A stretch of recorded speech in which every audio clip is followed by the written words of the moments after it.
Në kuadër të 16 ditëve të aktivizmit kundër dhunës me bazë gjinore, në Shkodër u shfaq drama teatrore Ninulla e Zgjimit, një prodhim i qendrës së gruas Hapa të lehtë në bashkëpunim me aktoren e njohur Ema Andrea. Vepra vë në qendër përvojën e grave dhe format e padukshme të dhunës, duke e përdorur skenën si një mjet të drejtpërdrejtë sensibilizimi.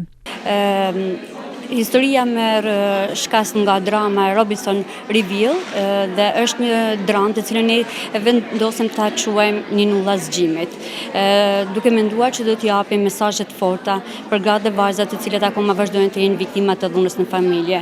Nënkryetaria e Bashkisë Shkodër Teuta Qyteza në fjalën e saj vuri theksin tek rëndësia e denoncimit si mekanizëm që çon drejt mbrojtjes dhe parandalimit të dhunës.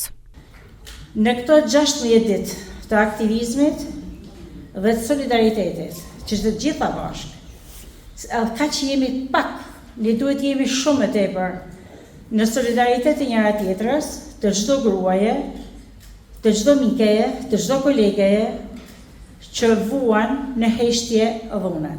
Sepse ajo që e denoncon, ajo që e shpreh, ajo që e ankon, e gjen mbas një zgjidhje. Problemi jon është heshtja. Ne duhet të jemi të gjitha kundër heshtjes për dhunën. Performanca u prit me emocion nga të pranishmit, duke hapur sërish diskutimin mbi dhunën me bazë gjinore, një fenomen që mbetet i pranishëm edhe në komunitetin lokal. Aktiviteti shënoi një hap tjetër me përpjekjen për rritjen e ndërgjegjësimit dhe forcimin e zërit të grave në shoqëri.